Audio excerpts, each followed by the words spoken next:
Señoras y señores, aquí comienza Minuto 1 en la pantalla de C5N, La Realidad.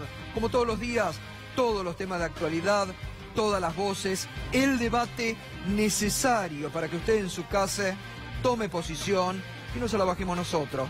Las distintas voces frente a los distintos temas de la actualidad. Y hoy vamos a tener estos tres temas. No sabemos cómo murió Santiago, lo ha dicho hoy el juez federal Gustavo Geral, sobre justamente lo que venían anticipando algunos medios de información respecto a lo que todavía no se conoce de los resultados de la autopsia en más específico, ¿no? En los laboratorios de la Universidad de La Plata, de Córdoba, incluso de la UBA. Muy oportunas las declaraciones del juez Geral sobre Santiago Maldonado, sobre cómo sigue la investigación, y también llamó la atención una frase que dejó el juez federal Geral. Dijo: me llama la atención la falta de sensibilidad social de algunos sectores para el tratamiento del caso Santiago Maldonado.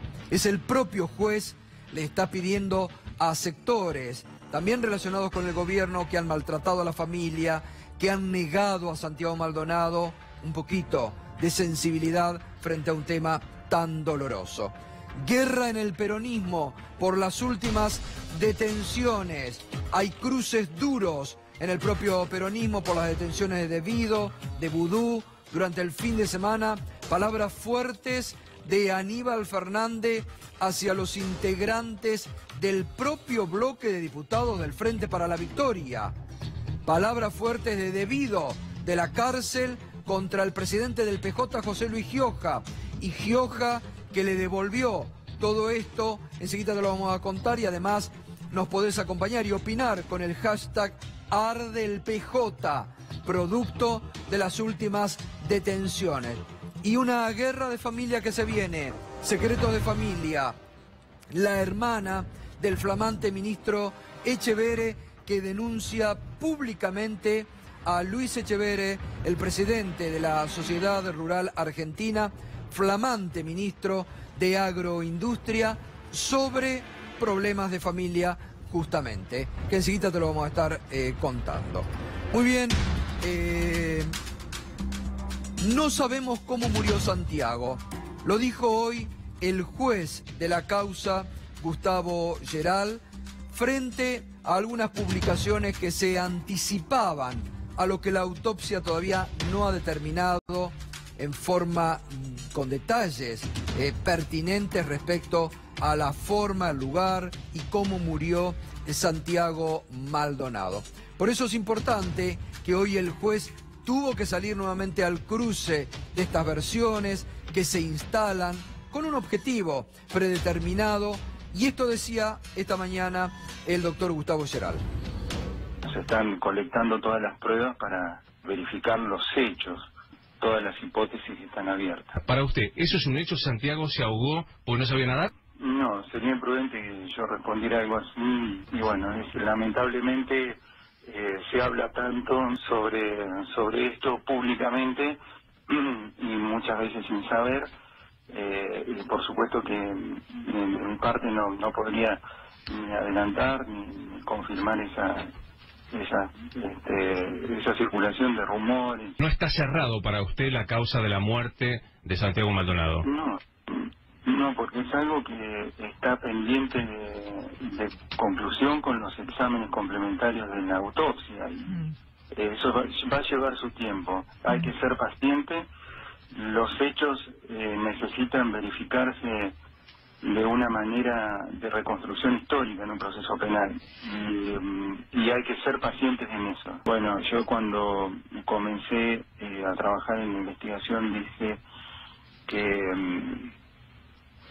bueno, que me llamaba la atención la falta de sensibilidad social, y me preocupaba mucho la utilización de este suceso lamentable para la familia. Bueno, allí el juez especificando justamente que faltan los análisis complementarios de la autopsia, que no hay determinaciones concluyentes aún, que falta mucho y sobre todo lo que marcábamos anteriormente. La semana pasada se lo anticipamos aquí en Minuto 1, información.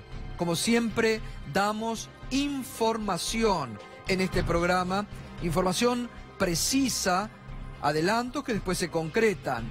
Le adelantábamos la semana pasada que el juez Gustavo Geral había pedido a la Policía Federal Argentina que se haga un exhaustivo análisis sobre los celulares del grupo de gendarmes que estuvieron, 7 u 8 gendarmes, sobre el río Chubut, a la vera del río Chubut. Y esto justamente la semana pasada fue así. El juez lo pidió y ya están trabajando los peritos de la Policía Federal. Sobre todo, el juez, el doctor Gustavo Geral, quiere saber sobre este hombre que vemos así en pantalla, el subalférez Echazú, sobre muchos aspectos que aún no cierran del subalférez Echazú, que llamativamente procedió a borrar todos sus chats y que ahora tiene que hacer una reconstrucción el juez y los peritos de la Policía Federal Argentina.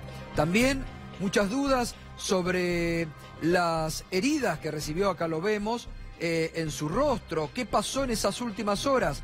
Hacia eso también el juez Gustavo Geral se encamina en los próximos días. Vamos a repasar entonces lo que dijo, que es muy importante para parar con ciertas operaciones periodísticas que se adelantan una vez más queriendo cerrar la causa. Le repreguntan, como preguntan muchos, ¿Santiago se ahogó porque no sabía nadar? Muchos quieren cerrar la causa en este tema, que Santiago Maldonado se ahogó porque no sabía nadar y ahí olvidarse de la participación de los gendarmes. Contrario a lo que quiere el juez, que es indagar también sobre los gendarmes. Sería imprudente que yo respondiera algo así. Lamentablemente se habla tanto sobre esto públicamente y muchas veces sin saber. De mi parte, no podría adelantar ni confirmar esa circulación de rumores, dice el juez. No está cerrada la causa de la muerte de Maldonado porque es algo que está pendiente de conclusión con los exámenes complementarios de la autopsia. Eso va a llevar su tiempo. Hay que ser pacientes. Es un proceso penal. Los hechos necesitan verificarse de una manera de reconstrucción histórica. Y en esto último que dice el juez, los hechos necesitan verificarse de una manera de reconstrucción histórica, ingresa también el papel de la gendarmería y el papel que los gendarmes cumplieron en esa represión ilegal en la comunidad mapuche. Muy bien, un tema que no nos olvidamos y que seguimos todos los días cuando hay novedades hablando sobre la muerte de Santiago Maldonado. Estalló en la interna del Partido Justicialista cruces muy duros, tal vez uno de los más duros fue el fin de semana, el de Aníbal Fernández. Antes, esta misma palabra que utilizó la había dicho Luis Delía respecto a la ex presidenta. Y hay muchos cruces respecto a la situación de los diputados que muchos dicen dejaron solo a Debido, a la situación de la detención de Vudú y el aislamiento político que el propio justicialismo tiene sobre la figura de Amado Vudú. Lo comentábamos aquí el viernes pasado. Amado Vudú hoy por hoy se ha convertido para el peronismo, para el propio kirchnerismo, en un paria político de esos sectores que en algún momento lo llevaron al poder. Y estalló durante el fin de semana cruces de palabras duras entre Aníbal Fernández, Debido desde la cárcel, una nueva carta contra el presidente del Partido Justicialista, José Luis Gioja, y Gioja que hoy, a través de una carta, parece que es la época de las cartas esta, ¿no? Le respondió a Debido. El sábado, en el programa de Alejandro Berkovich en Radio Con Voz a la Mañana, Aníbal Fernández decía esto. El gobierno de Macri amenaza a todos aquellos que se pongan a la reforma laboral. Y me parece que en eso un partido está ausente. ¿En qué sentido? Todos los parados y miran para el costado y ninguno le pone la banca a los compañeros, y eso es lo terrible que me parece de esta cosa. ¿Todos, incluso Cristina Kirchner? Acá el que le quepa hacer lo que se lo ponga. Lo que estoy buscando es que los dirigentes de mi partido, que dejen de hacerse los pelotudos y que pongan la cara de una vez por todas por los que realmente se laburaron y se rompieron el lomo y defendieron a capa y espada lo que le correspondía a todas. Porque ¿sabes a quién fue el primero que dejaron solo? A mí. A mí fue el primero que dejaron solo cuando La Nata, Canal 13, Lisa Cardió, me inventaron un programa hace 2 años y 3 meses. Sin embargo, ninguno puso la jeta, ni la actual conducción del partido, ni nadie. Solamente me la tuve que bancar solito. No bajaron a fundamentar la defensa del compañero el día que se votó el desafuero, aunque no tuviéramos el número. A mí me dijo ayer un periodista, no, fue Máximo el que dijo que no había que bajar. Yo no lo creo. Creo conocer lo Máximo lo suficiente. Pero si fuera así, no tiene una gota de sangre de la del padre. No tiene una sola gota de sangre. Bueno, durísimo, Aníbal Fernández, no se hagan más los pelotudos, hacia todos los sectores tiró, también hacia las propias figuras del kirchnerismo, y también Julio De Vido, desde la cárcel, en una nueva carta muy duro contra el presidente del PJ, José Luis Gioja, porque a entender de De Vido le llegó a sus oídos la idea que Gioja lo quería expulsar del partido. ¿Qué decía De Vido en esa carta contra José Luis Gioja? ¿Se acuerdan de la Banelco?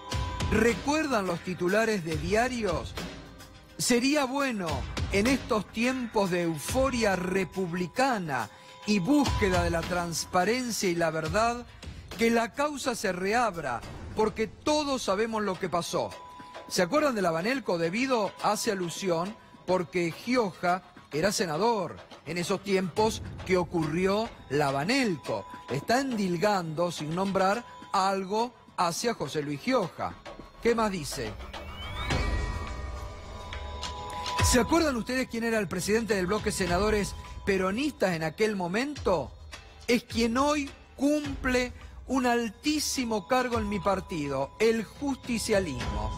Es quien se ha encargado de guardar un prudente silencio, tanto en cuanto a mi ilegal detención e inconstitucional, como en la de otros compañeros que están siendo tenazmente perseguidos. Aquí ya no se guarda nada de Vido y le dice a José Luis Gioja, usted era el presidente del bloque del justicialismo en tiempos de la Banelco. Directamente embiste De Vido contra Gioja y le recuerda aquel bochornoso episodio de la Banelco que fue juzgado en su momento, investigado después de muchos jueces por el juez federal Daniel Rafecas, que hubo senadores marcados y por la propia justicia y que después un tribunal oral dejó en la nada. Sigue De Vido. ¿Sabe qué, compañero? Es de ortiva, muy feo y contrario a las más caras tradiciones del peronismo, lo que acabo de redactar. El silencio le hace muy mal al partido. Hablen, opinen, critiquen. Así como no renuncié a mi banca a pesar de las presiones, tampoco lo haré al partido. Le aclaro que sería un honor para mí que me haga expulsar del partido si piensa que soy un corrupto.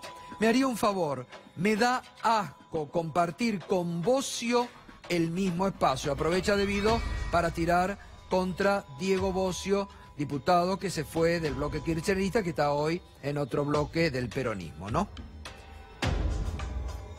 ¿Qué más dice De Vido? Cuando lo citen a declarar, borre todos sus discursos de cuando me recibió como anfitrión en las inauguraciones y recorridas de obras, porque de trascender seguro irán a algún programa de televisión esos de archivo y lo harán quedar muy mal, dice Julio De Vido desde la cárcel. Recuerda a los compañeros que si la abstención me recuerda a Pilatos, el voto en contra me hace acordar a Judas, compañero Gioja, presidente del Partido Justicialista. quiero decirle que no estoy, mientras siga con vida, dispuesto a jugar en la historia el papel que tuvo el senador Cantarero. Duro acá debido, porque recordemos aquellos que como yo seguimos muy día a día las denuncias de los sobornos en el Senado de la Nación, que llevaron primero a la renuncia del entonces vicepresidente Carlos Chacho Álvarez y después de muchos años a una investigación muy seria por parte del juez federal Daniel Rafeca, que el senador Cantarero fue una especie de senador que sabía todo, pero se cayó la boca. Nunca declaró lo que había dejado trascender ante sus pares del Senado. Acá debido dice, no voy a cumplir lo que hizo Cantarero, como que debido está dispuesto a hablar cosas que sabe y que le endilga a José Luis Gioja de sus épocas cuando él era ministro y Gioja gobernador y compartían muchos actos públicos. Gioja hoy respondió a través de una tenue carta, no entró en muchos detalles, que dijo Gioja: tengo la conciencia tranquila. Es todo lo que dijo Gioja sobre la durísima carta de Julio Debido y también sobre los duros epítetos que lanzó durante el fin de semana Aníbal Fernández, porque justamente José Luis Gioja es presidente del Partido Justicialista en la actualidad. Está Marcelo Parrilli, que hoy es abogado, pero forma parte del nuevo partido. Usted sabe que Vudú formó parte de un nuevo partido, del cual forma parte Marcelo Parrilli, y hoy hizo una denuncia en el Palacio de Tribunales contra el juez Lijo por las imágenes y las fotos que el viernes se dieron a conocer de la intimidad de Vudú en el momento de la detención. Pero, Parrilli, ¿usted piensa como Aníbal Fernández que muchos en el peronismo, en el kirchnerismo se están haciendo los pelotudos? Sí, lo que me llama la atención es que el kirchnerismo, que siempre ha utilizado un lenguaje de género, Aníbal haya dicho nada más que pelotudos y no pelotudos y pelotudas.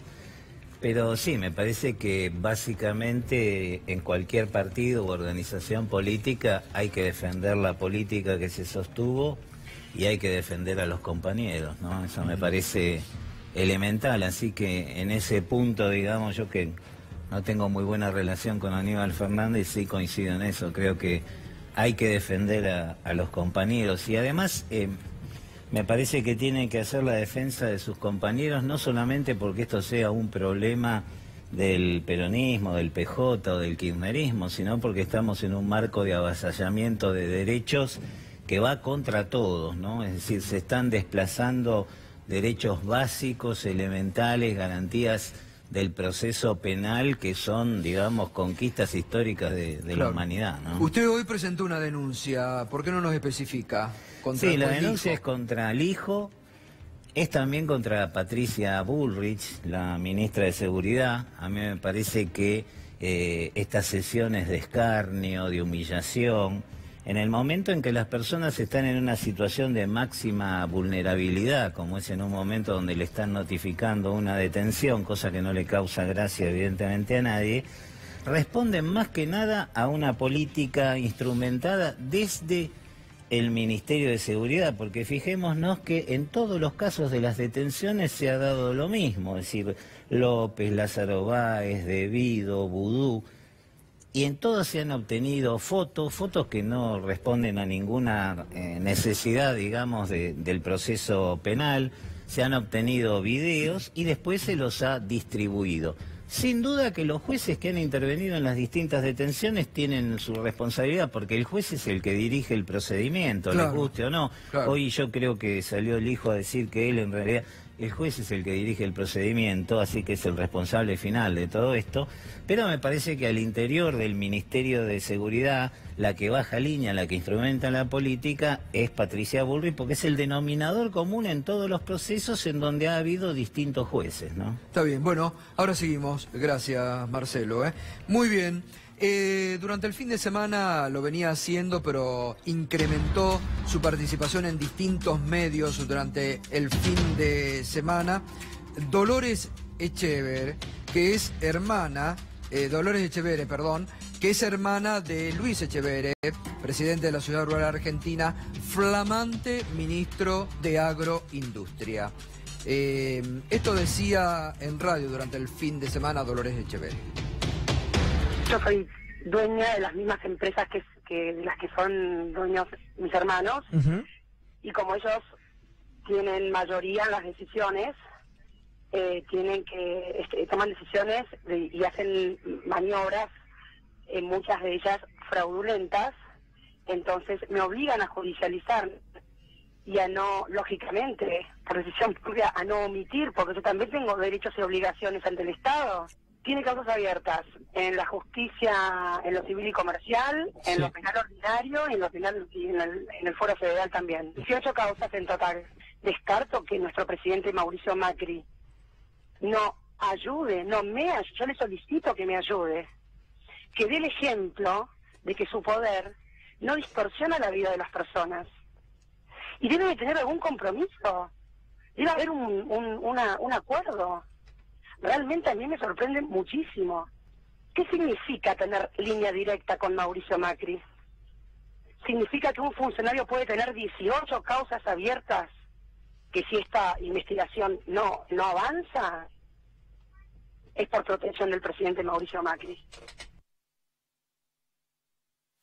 Echeverre, muy dura la hermana de Luis Echeverre, diciendo que su hermano tiene 18 causas abiertas, ¿no? Por distintos denuncias en la justicia, ¿no? Vamos a repasar las declaraciones de Dolores Echeverre, la menor de la familia. Es gravísimo que Macri elija como ministro a mi hermano, que tiene causas por evasión y lavado de dinero. Quizás se lo designó porque tiene algún compromiso que cumplir. Las empresas de mi hermano están todas intervenidas judicialmente y los balances no están aprobados. Mis hermanos realizan maniobras fraudulentas en las empresas familiares de Entre Ríos. Fueron llamados a indagatoria, pero interpusieron una nulidad para que no se conozca la verdad sobre la información aportada por la AFIP. Me amenazaron a mis hijos por teléfono con información muy precisa. Están siguiéndome. Esto es parte de las agresiones que recibo por parte de mis hermanos. Mis hermanos sienten fundamentalmente un desprecio por las personas. Dolores Echeverre muy duro, denunciando a Luis Echeverre, diciendo las causas abiertas, hablando de la AFIP. Porque es grave también, porque sostiene que las empresas de la familia y de Luis Echeverre están intervenidas judicialmente.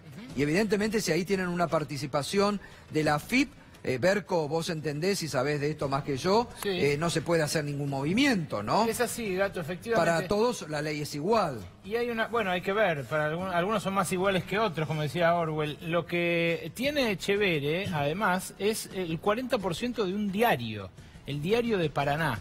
El Diario de Paraná, que seguramente ahora vaya a usar mucho más de él políticamente porque quiere saltar de ministro a gobernador de Entre Ríos, es un diario que acaba de cumplir 3 años de pagar los sueldos en cuotas. Y esto es algo que en Entre Ríos se sabe, pero en el resto del país se sabía poco hasta ahora que Echeverre ganó relevancia nacional como ministro del gabinete. Realmente es algo muy poco conocido, pero que en Entre Ríos genera mucho conflicto, incluso más que sus campos cuestionados, que las denuncias por trabajo esclavo en algunos de sus campos. Tiene Echeverre múltiples negocios y en todos ha hecho uso de esto de mostrarse fallido en distintas ocasiones. Bueno, suponemos también que frente a estas denuncias públicas que ha hecho la hermana y que dicen que la AFIP tiene participación, la oficina, suponemos que la oficina anticorrupción que dirige la señora Laura Alonso va a tomar intervención de inmediato para clarificar la situación antes que asuma. No asumió todavía como ministro, ¿no? No, claro, le tienen que tomar juramento, pero claramente pagar los sueldos fuera de la fecha estipulada del cuarto día hábil del mes es algo que ya las autoridades pueden tomar como una infracción, tanto desde el punto de vista de la seguridad social como desde el punto de vista laboral. Bueno, muy bien. La CGT, habló Jorge Triaca.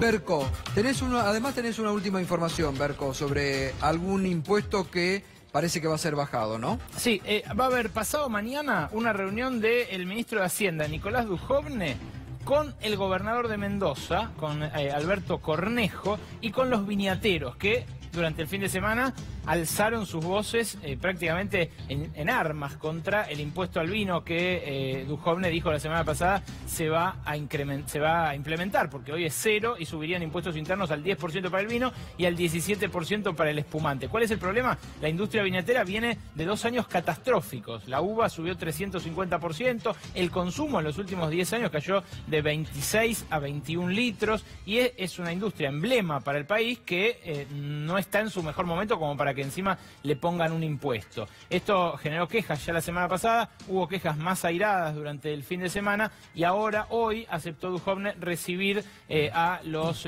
bodegueros el miércoles junto con Cornejo.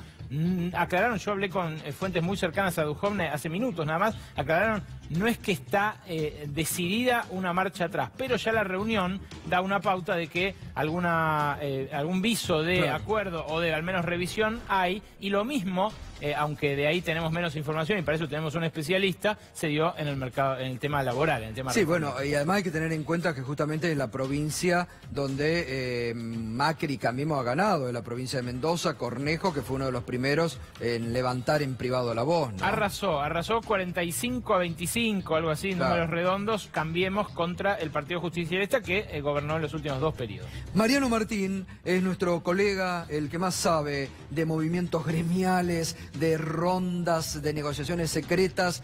¿En qué punto está en este momento la negociación, si es que hay CGT-Gobierno por la reforma laboral o si se quebró? No, Gustavo, lejos de quebrarse está en un momento muy pero muy interesante la negociación entre el Gobierno y la CGT.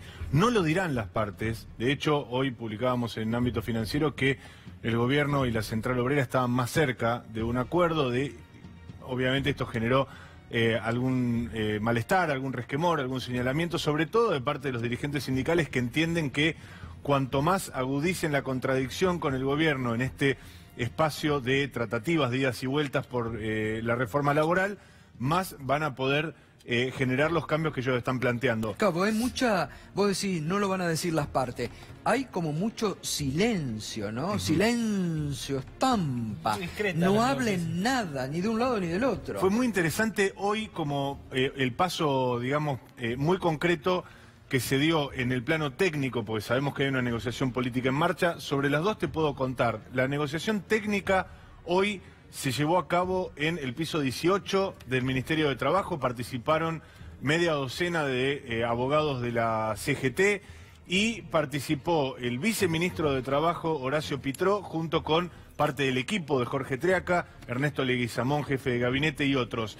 Estas negociaciones que a veces parecen de baja intensidad, que parece que estuvieran intercambiando y comentando tecnicismos, en realidad son en líneas generales las donde más se avanza y donde se tienen mayores resultados. Vos hoy, Mariano, en ámbito financiero contabas que hay algunos puntos que la CGT considera innegociables y hay otros que el gobierno considera innegociables. Sí, de hecho, por eso yo me tomé la atribución de comentar que había un avance concreto justamente en esta negociación. ¿Por qué?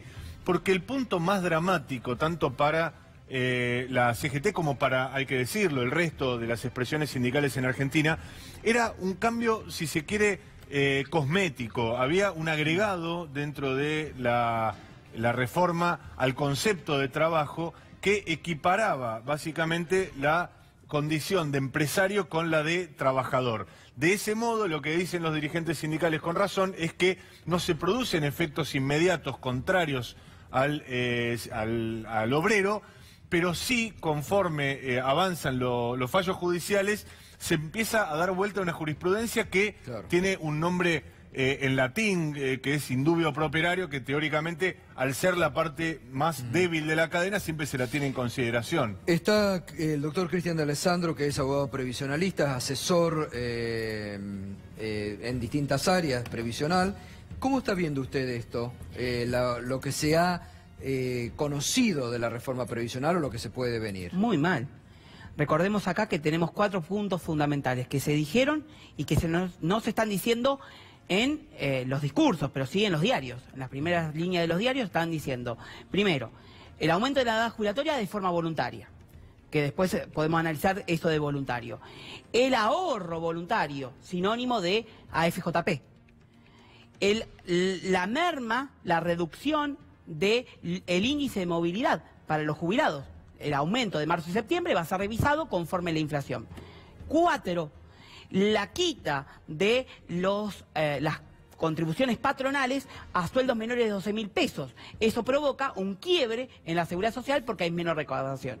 Entonces, todo esto, seguido con la línea del Fondo Monetario Internacional, que meses atrás le recomendó lo mismo a España, vean los titulares del diario El Mundo, en España, de julio, que van a ser los mismos que salieron en Clarín y La Nación este fin de semana. Doctor, ¿esto se puede hacer por decreto? Miren, en realidad no se puede hacer o modificar el índice de jubilatorio por decreto, pero a mi criterio, y esto es una opinión mía, van a meter la mano en la ley de reparación histórica, en el artículo segundo, que habla de la litigiosidad previsional, que es para juicios, y lo van a meter por ahí, después que la justicia decida. A Mariano quería decir algo de lo que decía el doctor. Esta semana va a llegar a la Argentina la ministra de Trabajo de España, y esto también es una señal que quieren dar desde el gobierno de mostrar, por un lado, una gestión en teoría, o al menos en algunos números, exitosa respecto de baja de desempleo y baja de informalidad. Después habrá que ver cuál es el reparto de la riqueza, que siempre es lo que hay que estar atento, pero van a mostrar el modelo español,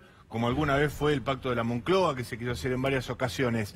Lo que sí, yo estaría atento, Gato, a 2 factores. No solo esta negociación técnica que hoy no avanzó demasiado, pero sí se establecieron algunos puntos de disidencia que tiene la CGT, pero yo estaría atento. Entre mañana y pasado, todavía no está definida la fecha, va a haber una reunión política del ministro de Trabajo, Jorge Tríaca, con la mesa chica de la CGT, esto es resuelto de hace minutos, para definir sobre la base de 15 objeciones que presentó hoy uno de los abogados de la CGT, Federico Hueso Campo, dijo, este es nuestro pliego de oposiciones claramente al proyecto, se lo van a llevar al ministro de Trabajo bajo la premisa de cambiar algunos de estos, como por ejemplo esta reformulación del concepto de trabajo, y el miércoles o jueves, insisto, va a estar, entre mañana y pasado, entre martes y miércoles va a haber una reunión política donde el ministro de Trabajo va a decir, nosotros podemos ceder hasta acá si ustedes dan el aval para que nosotros enviemos el proyecto extraordinarias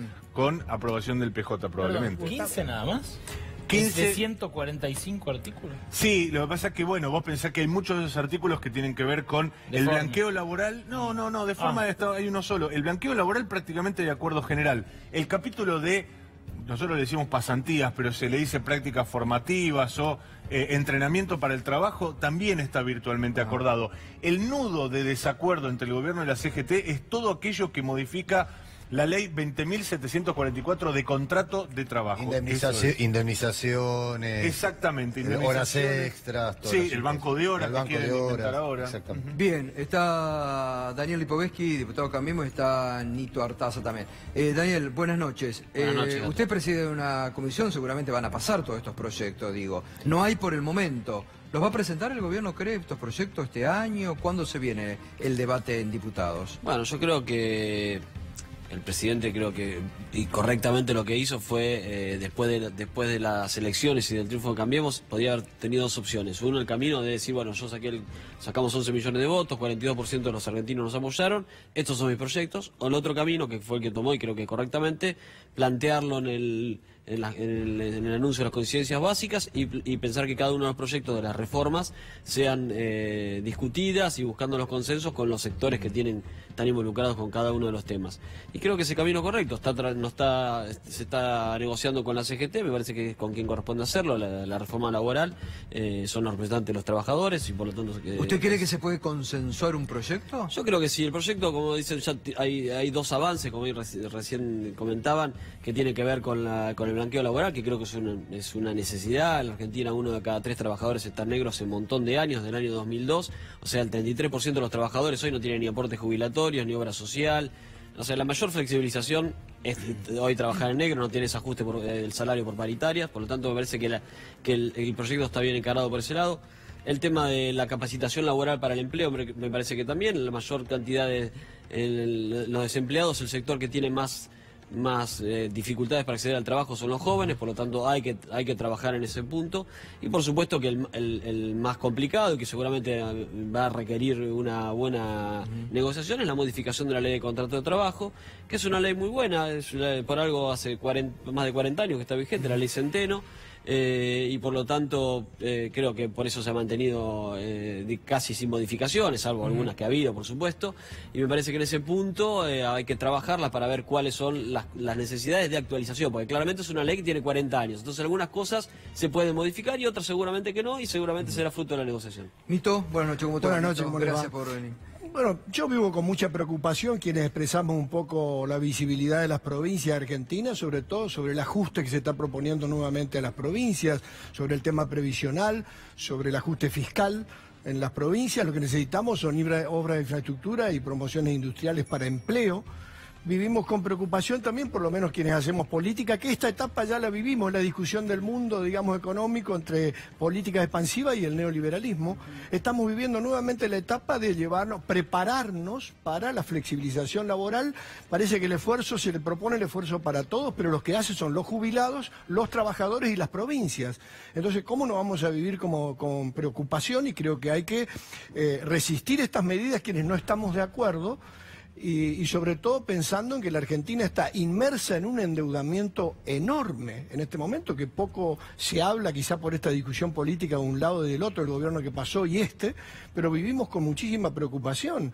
Y vivimos con preocupación nuevamente que sean los trabajadores. Yo no puedo entender cómo yo pertenezco a un partido que expresa el 14 bis de la Constitución Nacional como el radicalismo, y mi propio partido de lo legislativo hoy escuchaba que están de acuerdo en estas futuras reformas de flexibilizar y beneficiar a las grandes empresas, a las grandes corporaciones, seguido además de recetas que ya se han probado del Fondo Monetario Internacional, del Banco Mundial. Bueno, la semana pasada el único que levantó la voz fue Ricardo Alfonsín, que le dijo al radicalismo: por favor, aclaren que ustedes no tuvieron participación en esa reforma, ¿no? Bueno, yo creo que sí, creo que los que representamos, no sé, pensamientos de Alfonsín, de Ilia o de Irigoyen, no sé qué tienen que hacer en esta discusión, flexibilizando los derechos de los trabajadores, endeudándonos, apertura de importaciones que perjudican a las industrias argentinas. La verdad que no entiendo bien qué hace. Flexibilizar, dice, ¿va a haber flexibilización laboral? Dice Nito Artaza. No, yo creo que, como recién decía, la mayor flexibilización es que un trabajador esté en negro, hay que apuntar ahí. Después, por supuesto que la modificación de la ley de contrato de trabajo tiene que ser consensuada con los representantes de los trabajadores. Uno imagina que en ese marco de consenso tratarán de modificar las cuestiones que realmente necesiten una modernización, porque también hay que de alguna manera generar crecimiento del empleo privado. En la Argentina hace muchos años que no crece y alguna modificación puede ayudar a eso. Pero me parece que, y hay algunas cuestiones que tienen que ver con la litigiosidad, que también, por ejemplo, la ley de contrato de trabajo, cuando se discuten las indemnizaciones con los conceptos que no están cuantificados en dinero, por ejemplo, cuando un trabajador tiene un celular o un auto, eso dificulta mucho en su momento la negociación, porque no tiene una cuantificación dineraria. La ley laboral tiene que ser, un segundito más, la ley laboral tiene que ser, por supuesto que tiene que proteger al sector más débil de la relación, que es el trabajador, eso no tenemos ningún lugar a dudas, pero también tiene que darle previsibilidad al empleador, que el empleador sepa cuando hay un despido sin justa causa, tiene que pagar un mes de sueldo por año de servicio, que es lo que establece hoy la ley. Y en ese marco hay que trabajar para que la ley sea lo más previsible posible, para justamente, digamos, de alguna manera evitar la litigiosidad laboral cuando es innecesaria, que digamos, solamente que sea... Cuando dice que hay que cuantificar esos ítems, en realidad lo que plantea el proyecto es sacarlo. Es decir, elimina de las indemnizaciones todo aquello que no es el salario básico. Lo que está proponiendo el proyecto de reforma laboral es una baja sustantiva de las indemnizaciones por despido. Es decir, yo diría de no plantear también algunos eufemismos, porque si no parece que se van a aclarar algunas cosas. No, lo único que va a pagar indemnización es el salario básico, y pensemos que no solo afecta a aquellos trabajadores que están en mandos medios o mandos gerenciales, que pueden tener un auto, pueden tener el celular o la prepaga. Esto afecta también las horas extras, los premios, las bonificaciones de los empleados de comercio. Va a ser realmente una baja sustancial. Bueno, hay que ver, por eso digo, eso es un papel de trabajo que están discutiéndolo, justamente, no es que ese es el proyecto que va a ingresar al Congreso. Me imagino que en el marco de la negociación verán sobre ese punto. Los funcionarios del Ministerio de Trabajo dicen: la baja que proponemos de las indemnizaciones es innegociable porque es la única forma de traer las inversiones. Eso es lo que sostienen los funcionarios que están más cerca de Triaca. A ver, yo espero que... perdón, por favor. Yo espero que los sindicatos y que representan a los trabajadores estén a la altura de las circunstancias. Yo no creo que haya un pacto, tienen que defender a los trabajadores, derechos de los trabajadores. Todos entendemos que hay que proteger a las pymes, estamos preocupados por las pymes, para que no se fundan las pymes, etcétera. Se puede llegar a muchas modificaciones, pero no siempre cortando el hilo por el más delgado, que es el trabajador. Usted antes usó la expresión resistir. ¿Cómo plantea resistir? Se resiste casualmente de lo conceptual, desde lo político, en la discusión política, en el Congreso de la Nación. Me parece que no tenemos que volver a cometer el mismo error que se cometió ya hace años. Y sobre todo cuando nos dicen, nos van a poner en la disyuntiva, o es déficit fiscal o es endeudamiento. 400 millones de pesos, 400 millones tenemos que pagar este año dentro del presupuesto. Yo lo estuve estudiando dentro del presupuesto de intereses de deuda, nada más, 400 millones. Ahora digo, si necesitaban plata, ¿por qué le perdonaron a las mineras o a los grandes pools de siembra? ¿Por qué le vamos a sacar al trabajador y a los jubilados y a las provincias? Marcelo, ¿qué decía? ¿Por qué iba algo de los sindicatos iba a decir? No, claro, porque Lito dice: yo espero que la dirigencia sindical esté a la altura. Si estamos esperando que la burocracia sindical esté a la altura, estamos fritos, digo, a la altura de los intereses de los trabajadores. Digo, para hablar seriamente, digo, el primer enemigo que tienen los trabajadores en lucha es la burocracia sindical. Casi no, la patronal viene atrás, o, digamos, en la vereda de enfrente está primero la burocracia y después la patronal. Ahora, acá se dijo, se ve cómo repartir la riqueza. Yo creo que, digamos, lo que quieren repartir es la miseria. Digamos, a ver, para ser claro, detrás de toda esta parafernalia de conceptos generales y abstractos que suelen ser la base de los errores más grandes, es una reforma que nos quiere llevar al preperonismo, es decir, nos quiere llevar a 1945, ese es el centro. Por eso el centro son las indemnizaciones. Acá no vienen por el trabajador tercerizado de hoy, etcétera, vienen a liquidar conquistas históricas de los trabajadores. Si me permiten, a mí me hace un poco de gracia, ¿no? Primero principal, porque le voy a decir claramente lo que va a pasar. Los gobernadores ya están negociando que en sus provincias no le bajen los tributos, o no le suban los tributos al vino, como contaron, al azúcar. La CGT está negociando para que todo lo que tiraron a la marchanta, como el cuco que viene en la reforma laboral, baje. Acá, por donde van por los 100.000 millones de pesos que ya está presupuestado que se van a ahorrar de los jubilados. Ahí, eso nadie lo va a defender, porque a los jubilados nadie lo defiende. Y segundo, el principal, contestándole a Anito Artaza. Si defendés a los jubilados terminás preso como vudú. Bueno, a ver, y contestándole a Anito Artaza, los radicales, ¿dónde están? Recordemos dónde están los radicales en la época de la Banelco, que pidieron la flexibilización laboral y que yo no lo denunció. Así que los radicales, no vengamos a decir que a dónde están parados los radicales. Eso van por ahí.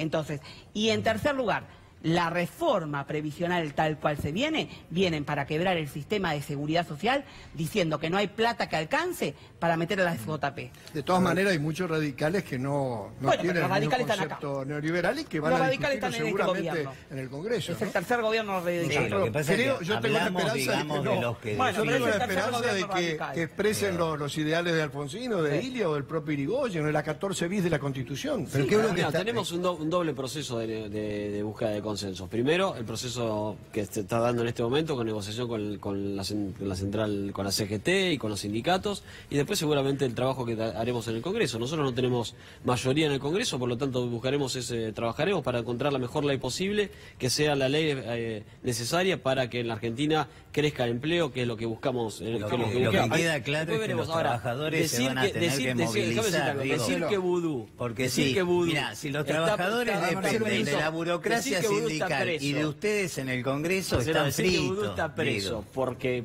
defendió a los jubilados, la verdad que me parece que es de una simplificación extrema. Vudú está preso porque está investigado por delitos gravísimos de corrupción. Después podemos discutir si está investigado por delitos. No, pero eso es lo que venden ustedes. La verdad que eso es lo que venden ustedes, que lamentablemente alguna gente compra. Lo que venden ustedes es eso. Más delitos de corrupción grave tiene Mauricio Macri. Pero ¿sabes qué pasa? Macri es presidente. Más delitos de corrupción grave tiene Macri. Tiene mucho más delitos de corrupción grave. Tiene acusaciones. Háganse cargo de en tu lenguaje sería delito. Sí, Gustavo, hay un factor que me parece que sobre el que hay que puntualizar, porque el discurso del presidente en el Centro Cultural Kirchner fue muy enfático, y viene siéndolo de esta manera, en que todos los sectores de la sociedad tienen que poner un esfuerzo. Y uno, leyendo con detalle el proyecto de reforma laboral, puede entender que hay claramente, y lo hemos discutido, un esfuerzo severísimo de parte de los trabajadores que entregan derechos, entregan prerrogativas. Hay un esfuerzo también, hay que decirlo, del fisco que aporta y cubre estas bajas tan amplias que va a haber en las contribuciones patronales, pero nadie está diciendo cuál es el esfuerzo que van a hacer los empresarios. No hay ningún ítem dentro de la reforma laboral que no lo va a ver. Que plantee algún esfuerzo que tenga que hacer el sector empresario, que por otro lado, durante los años del kirchnerismo, ha tenido cuantiosísimas ganancias, y nadie está diciendo qué van a poner ellos. Contame cuándo hicieron algún esfuerzo. Perdón, yo escuché el mismo discurso que escuchamos todo el presidente el lunes. Yo estaba acá, porque me habían convocado para estar en el canal. Y escuché una barbaridad, que solo una persona que no trabaja puede decir que hay jubilados de privilegio que se jubilan a los 40 años. Primero y principal, no hay jubilados de privilegio, salvo la pensión honorífica al presidente y vicepresidente, la de la Corte Suprema, los jueces que se jubilan con un muy buen haber, pero lo que se refirió al presidente, que nunca trabajó en su vida, es bajarle a los albañiles, al peón rural, al colectivero, al fletero, al portuario, ¿bien? Y subirle la edad jubilatoria porque él identifica privilegio con tareas insalubres, penosas, riesgosas. ¿Y eso qué te basas para decirlo? Porque lo dijo el presidente. Te estás olvidando de lo dijo el presidente. De las provincias. Andá a la provincia de Buenos Aires. Pero eso es injerencia de la nación. Por favor. Eso es injerencia de la provincia.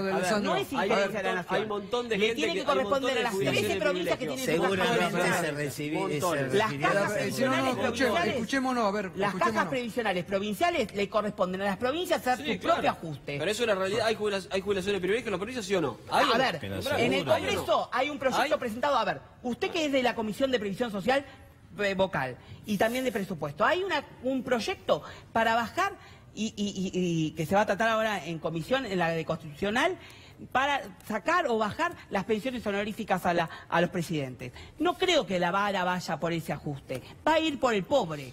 Por el pobre. ¿Por qué? Porque no sé que te basás para decirlo, por la verdad. Porque lo dijo el presidente. Porque lo dijo el presidente. Lo dijo el presidente. Incluida la de un juez de la Corte que gana 325 y el presidente.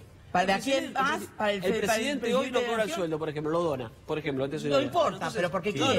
Bueno, cobrar lo cobra. Está muy bien, lo dona. Después que lo dona. A diferencia de Cristina Fernández de Kirchner, que cobraba su pensión y su sueldo. No, ¿cómo que no importa? Importa mucho, porque te digo que vos hablás, pero te olvidás. No por las dudas, porque no quiero decir que Macri no laburó. Y mientras no te olvidás que Cristina Fernández de Kirchner cobraba la pensión y el sueldo de presidente juntos. ¿Y cuál es el problema? No digo. Yo creo que la discusión apasionante lo que dona. Va a estar dada seguramente. La verdad que si uno quiere proteger al Estado y se queja de los privilegios, yo no hubiera cobrado.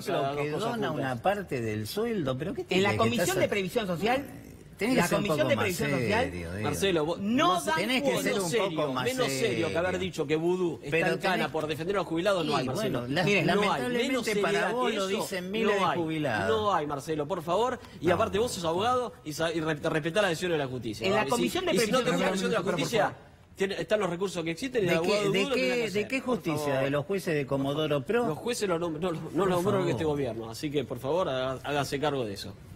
Me llama mucho la atención, aparte de un abogado militante del Colegio Público de Abogados, que hable de esa manera. La verdad me llama mucho la atención. ¿Que hable de qué? No hable de esa manera, que diga que Vudú está preso porque defendió a los jubilados. Por favor, Vudú está preso por haber cometido serios delitos de corrupción. Después no podrá gustar más o menos la decisión del hijo. ¿Cuáles son los delitos? Porque no hay una sola condena, digo. ¿Cuáles son los delitos? Esta es la realidad. ¿Vos no aprendiste como abogado que no hay delito hasta que no hay una sentencia? No, sí, por supuesto. Por eso se investiga, se procesa, se imputa. Pero ¿por qué decís que cometió delito? Porque esa es la burrada que dicen ustedes, que no es una burrada. Venden eso ideológicamente, ¿no es cierto? No, para nada. Yo creo que Vudú cometió vos hablás como una señora de barrio. Será la justicia que lo tendrá que determinar. Tu formación intelectual en ese terreno pero es como yo jamás diría que Vudú está en cana porque está en cana por defender a los jubilados. Vudú está en cana porque se quiso quedar con la imprenta para emitir billetes y por enriquecimiento ilícito. Es por eso. A ver, Nito. Me parece que canales que van por otro lado, como el de la justicia, no nos debe entretener tanto como este central, que es lo que está proponiendo el gobierno, que es perjudicar definitivamente otra vez a los trabajadores. Nosotros ya hemos tenido experiencias neoliberales, primero sin democracia, con dictaduras, y después en democracia en los 90, y ahora se vuelve a proponer lo mismo, pero lo que no vemos es el esfuerzo del sector empresario o las corporaciones. ¿Dónde está el esfuerzo? Siempre es para los jubilados, para los trabajadores y sobre todo para las provincias, que estamos preocupadas con el ajuste. Creo que esa va a ser la discusión apasionante, y además el porqué de pagarle el interés que vamos a pagar y volver a endeudar como se está endeudando brutalmente en tan poco tiempo a la Argentina. Esa es la discusión central. Los intereses se van a ir ahí, no en obra pública para nuestra provincia como Corrientes, que necesitamos obra pública. Y además esa es la discusión central, que no nos entretengamos con otras cuestiones que van por el carril, que puede tener otra discusión, por supuesto, la judicial. Pero acá estamos cacareando acá, pero mientras tanto se viene un brutal ajuste otra vez para los trabajadores. Desde mi punto de vista es un retroceso casi de 100 años hacer esta propuesta en los cuales sacarle derecho a los trabajadores. Por lo menos esa es mi posición. ¿Tenemos que proteger a las pymes? Sí, yo soy pequeño empresario, creo que podemos buscar hasta un seguro para el despido, pero no sacar el derecho a los trabajadores, no perder el derecho de los trabajadores. Es parte de la discusión que tenemos que dar, por supuesto. Y bueno, y además a los jubilados, derecho adquirido como mi provincia, que tienen el 4x1 o el 2x1, o el 82% de los jubilados. La ley establece, el anteproyecto establece la posibilidad de que haya una especie de este tipo de seguro, como tiene los obreros de la construcción, como una posibilidad voluntaria que tiene que aceptar el sindicato, ¿no? Hablando de empresas de construcción, ¿saben a quién va a beneficiar esta reforma previsional?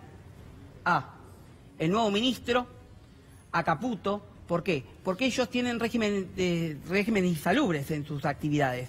O sea, contratan la obra pública a la obra trabajadores de la construcción que tienen tareas diferenciales riesgosas, igual que el peón de la rural. Bueno, si sube la edad jubilatoria para esta gente, los ministros, los empresarios de la construcción se van a ver beneficiados. ¿Por qué? Porque van a explotar a los trabajadores hasta los 35 años hombreando bolsas que no pueden. Daniel, la supuesta... Perdón, disculpen. La supuesta reforma jubilatoria, ¿va a ser por decreto o va a ir como un proyecto de ley al Congreso?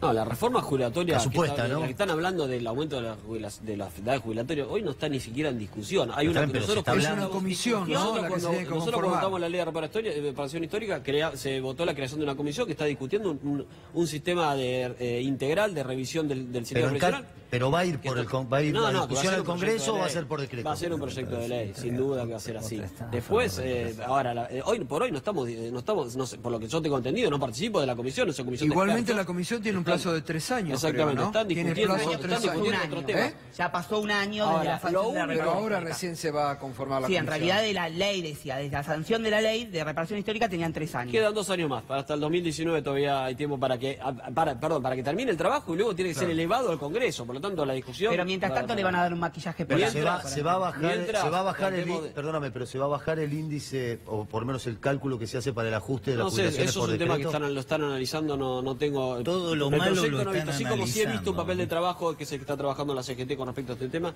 no he visto ningún tema provisional más allá del anuncio de que la idea sería actualizarlo cada 3 meses, no cada 6 meses como es hoy, porque justamente en un contexto inflacionario, el quinto mes, después de 5 meses acumulados, hay una pérdida de... Sí, pero cambia la fórmula de modo tal que va a haber pérdida completa de poder adquisitivo. Cuando se plane el proyecto veremos esa discusión a ver si realmente es así o no, pero eso hay que discutir. Bueno, ¿vos lo viste el proyecto? Yo no lo vi. Bueno, pero si vos lo lo viste, están contámelo, diciendo, pues yo no lo vi. Pero lo confirmó Marcos Peña, ¿eh? Pero vos viste el proyecto, así como lo están diciendo. Bueno, cuando lo veamos discutamos. Cuando lo veamos discutimos. A ver, esto es muy claro y muy sencillo. En la Comisión de Previsión Social hay varios proyectos. Y ustedes, cuando tienen que sentarse a dar quórum en la comisión, no bajan. ¿Vos sos diputado? No, soy asesor. Bueno, listo. Y lo veo. Lo veo permanentemente. Yo tengo buena relación con la presidenta de la comisión. Igualmente el Frente Renovador acompañó la reparación histórica que incluía esta comisión, así que también ustedes tendrán que hacerse pero cargo. a ver, yo, más allá de lo político,